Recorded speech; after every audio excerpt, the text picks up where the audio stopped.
નમસ્કાર મિત્રો, આરટીઈ માટે 2026 અને 2027ની જાહેરાત આવી ગઈ છે. તો આજે આપણે જાણશું કે આરટીઈમાં ફોર્મ ભરવા માટે આપણે શું શું ડોક્યુમેન્ટ જોશે, ક્યારથી તેના ફોર્મ ભરાશે. તો ચાલો આજે આપણે તેની સંપૂર્ણ માહિતી મેળવીએ. મિત્રો, આપણે આરટીઈમાં ફોર્મ ભરીએ અને જો આપણા બાળકનો તેમાં સિલેક્શન થાય તો ખાનગી શાળામાં આપણે 1 થી 8 ધોરણ સુધી આપણા બાળકને ફ્રીમાં ભણાવી શકીએ છીએ. તો ચાલો તેના વિશેની માહિતી મેળવીએ. આરટીઈમાં ફોર્મ ભરવાની તારીખ 4/4/2026 શનિવારથી 17/4/2026 શુક્રવાર દરમિયાન તમે ઓનલાઈન ફોર્મ ભરી શકો છો. તેની વેબસાઇટ છે rte.orpgujarat.com. તે વેબસાઇટ ઉપર જઈ તમે 4/4/2026થી ફોર્મ ભરી શકો છો. આપણે ફોર્મ ઓનલાઈન જ ભરવાનું છે. ઓનલાઈન ભરેલ ફોર્મ ક્યાંય પણ જમા કરાવવાનું રહેતું નથી, તે ખાસ ધ્યાન આપજો. મિત્રો, આમાં 13 અગ્રતા ક્રમ આપવામાં આવેલ છે, જેમાં અનાથ બાળક, સંભાળ અને સંરક્ષણની જરૂરિયાતવાળું બાળક, બાળગૃહના બાળકો, બાળ મજૂર, સ્થળાંતરિત મજૂરના બાળકો, મંદબુદ્ધિ, સેરેબ્રસ પાલ્સી ધરાવતા બાળકો, એઆરટીની સારવાર લેતા બાળકો, ફરજ દરમિયાન શહીદ થયેલ લશ્કરી, અર્ધલશ્કરી, પોલીસ દળના જવાનોના બાળકો, જે માતા પિતાને એકમાત્ર સંતાન હોય અને તે સંતાન માત્ર દીકરી હોય તેવા બાળકો, 0 થી 20 અંક ધરાવતા તમામ કેટેગરી એસસી, એસટી અને એસીબીસી, જનરલ તથા અન્યના બીપીએલ કુટુંબના બાળકો, અનુસૂચિત જાતિ, અનુસૂચિત જનજાતિ એસટી કેટેગરીના બાળકો, સામાજિક શૈક્ષણિક રીતે પછાત વર્ગ, આર્થિક રીતે નબળા એટલે કે ઈડબ્લ્યુએસ, વિચરતી અને વિમુખ જાતિના બાળકો, રાજ્ય સરકાર હસ્તકની સરકારી આંગણવાડીમાં અભ્યાસ કરતા બાળકો અને સામાન્ય કેટેગરી એટલે કે બિન અનામત વર્ગના બાળકો, જેમાં અગ્રતા ક્રમમાં 8, 10, 11, 12 અને 13માં આવતા બાળકો શિક્ષણ વિભાગના 13/3/2025ના પત્ર મુજબ ગ્રામ્ય તથા શહેરી એમ બંને વિસ્તાર માટે વાર્ષિક 6 લાખની આવક મર્યાદા લાગુ કરવામાં આવેલી છે. પ્રવેશ માટે કેટેગરીની અગ્રતા, આવકની અગ્રતા, વાલીનો પસંદ કરેલ શાળાની અગ્રતા વગેરે ધ્યાને લઈ પ્રવેશ આપવામાં આવે છે.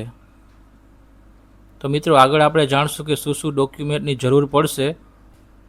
મિત્રો, આ યોજનામાં 1 જૂન 2026ના રોજ જે બાળકના 6 વર્ષ પૂર્ણ થતા હોય તે જ બાળક ફોર્મ ભરી શકશે. આપણે ફોર્મ ભરવાના આવશ્યક દસ્તાવેજોની વાત કરીએ તો એક રહેઠાણનો પુરાવો જોશે, જેમાં આધાર કાર્ડ, પાસપોર્ટ, વીજળી બિલ, પાણીનું બિલ, ચૂંટણી કાર્ડ, રેશન કાર્ડ, કોઈ પણ એક રહેઠાણનો પુરાવો જોશે.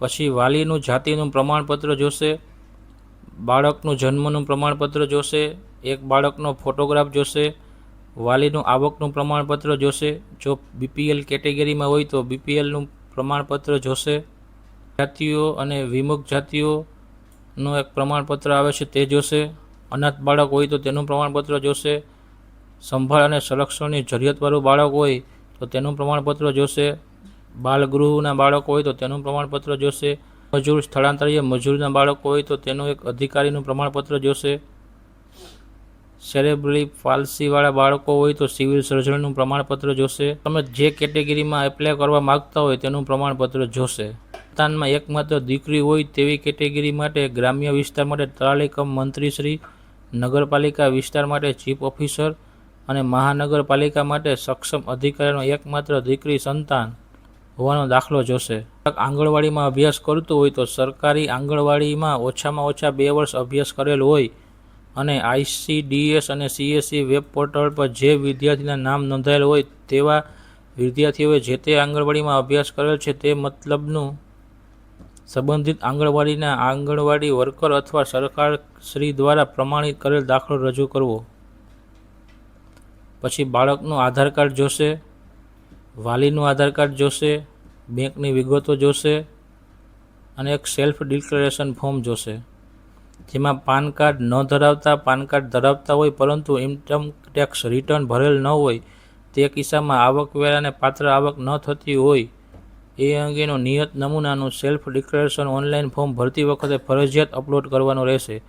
મિત્રો, એક ખાસ સૂચના છે કે ઓનલાઈન ફોર્મ માત્ર ઓરિજિનલ ડોક્યુમેન્ટ અપલોડ કરવાના રહેશે. ઝાંખા ઝેરોક્સ કોપી ના વંચાય એવા ડોક્યુમેન્ટ અપલોડ થયેલ હશે તો ફોર્મ રિજેક્ટ થશે. જેપીજી અને પીડીએફ ફોર્મેટમાં ડોક્યુમેન્ટ અપલોડ કરવાના રહેશે. ડોક્યુમેન્ટ 450 KB ઓછી સાઇઝ રાખવી અને અપલોડ કરવાના રહેશે. તો આ હતી મિત્રો આરટી અંતર્ગત 2026-27માં જે ફોર્મ ભરવાના છે તેના વિશેની માહિતી. આ ફોર્મ ભરવાના ચાલુ 4/4/2026થી થવાના છે. જો તમારા બાળકને 6 વર્ષ પૂર્ણ થયેલ છે તો તમે આમાં ફોર્મ જરૂર ભરજો. જો મિત્રો તમે મારા ચેનલને સબસ્ક્રાઈબ ન કરી હોય તો સબસ્ક્રાઈબ કરી લેજો, વિડીયોને લાઇક કરજો અને શેર કરજો.